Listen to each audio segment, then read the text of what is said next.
নমস্কাৰ। আজি আপোনালোকৰ মাজলৈ কেইটামান কুৱেশ্যন এনচাৰ লৈ আহিছোঁ। আহকচোন কুৱেশ্যন এনচাৰসমূহ আলোচনা কৰোঁ আৰু আপোনালোকৰ কিমানটা শুদ্ধ হৈছে বা কিমানটা ভুল হৈছে তলত কমেণ্ট কৰি জনাব।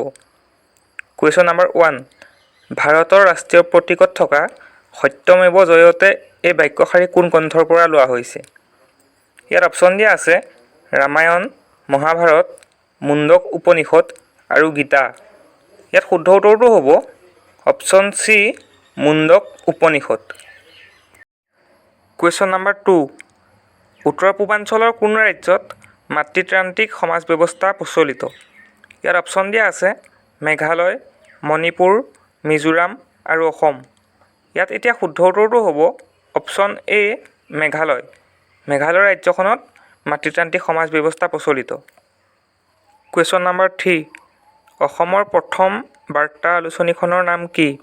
ইয়াত অপশ্যন দিয়া আছে জোনাকী, দৈনিক বাতৰি, নিয়মীয়া বাৰ্তা, অৰুণোদয়। ইয়াত শুদ্ধ উত্তৰটো হ'ব অপশ্যন ডি, অৰুণোদয়। অৰুণোদয় হৈছে প্ৰথম অসমীয়া বাৰ্তা আলোচনী।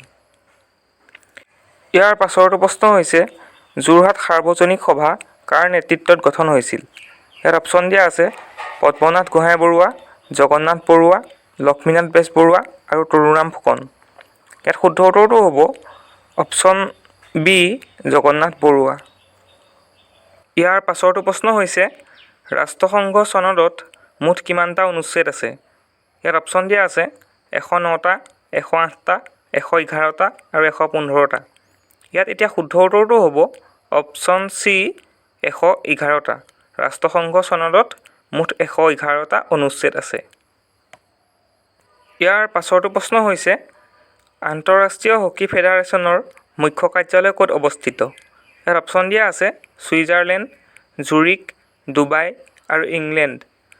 ইয়াত এতিয়া শুদ্ধ উত্তৰটো হ'ব option A, Switzerland. Next question, নীতি আয়োগৰ অধ্যক্ষ কোন?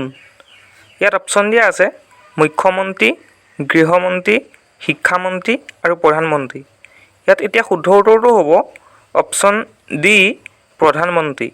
নীতি আয়োগৰ অধ্যক্ষ হৈছে প্ৰধানমন্ত্ৰী। ইয়াৰ পাছৰটো প্ৰশ্ন হৈছে পৃথিৱীৰ গভীৰতম মেৰিয়ানা খাট কোনখন মহাসাগৰত অৱস্থিত? ইয়াত অপশ্যন দিয়া আছে ভাৰত মহাসাগৰ, প্ৰশান্ত মহাসাগৰ, আটলান্টিক মহাসাগৰ আৰু দক্ষিণ মহাসাগৰ। ইয়াত এতিয়া শুদ্ধ উত্তৰটো হ'ব অপশ্যন বি, প্ৰশান্ত মহাসাগৰ। নেক্সট কুৱেশ্যন, অসম সাহিত্য সভাৰ প্ৰথম মহিলা সভাপতি কোন? ইয়াত অপশ্যন দিয়া আছে ৰীতা চৌধুৰী, ভানুপ্ৰিয়া দেৱী, নলিনীবালা দেৱী, মামণি ৰয়ছম গোস্বামী। ইয়াত শুদ্ধ উত্তৰটো হ'ব অপশ্যন চি, নলিনীবালা দেৱী। ইয়াৰ পাছৰটো প্ৰশ্ন হৈছে অসমৰ কোনটো তেল শোধনাগাৰক অসম চুক্তি শোধনাগাৰ বুলি জনা যায়? ইয়াত অপশ্যন দিয়া আছে নুমলীগড়, ডিগবৈ, নুনমাটি আৰু বঙাইগাঁও। ইয়াত শুদ্ধ উত্তৰটো হ'ব অপশ্যন এ, নুমলীগড়। নুমলীগড় তেল শোধনাগাৰটোক অসম চুক্তি শোধনাগাৰ বুলিও জনা যায়। ইয়াৰ পাছৰটো প্ৰশ্ন হৈছে মোৱামৰীয়া বিদ্ৰোহ কাৰ দিনত আৰম্ভ হৈছিল? ইয়াত অপশ্যন দিয়া আছে ৰুদ্ৰসিংহ, বিশ্বসিংহ, নৰনাৰায়ণ আৰু লক্ষ্মীসিংহ। ইয়াত শুদ্ধ উত্তৰটো হ'ব অপশ্যন ডি, লক্ষ্মীসিংহ। লক্ষ্মীসিংহৰ দিনত মোৱামৰীয়া বিদ্ৰোহৰ আৰম্ভ হৈছিল। ইয়াৰ পাছৰটো প্ৰশ্ন হৈছে শিল্পী দিৱস কেতিয়া পালন কৰা হয়? ইয়াত অপশ্যন দিয়া আছে 14 নৱেম্বৰ, 21 এপ্ৰিল, 17 জানুৱাৰী আৰু 13 ফেব্ৰুৱাৰী। ইয়াত এতিয়া শুদ্ধ উত্তৰটো হ'ব অপশ্যন চি, 17 জানুৱাৰী। 17 জানুৱাৰী দিনটো শিল্পী দিৱস হিচাপে পালন কৰা হয়।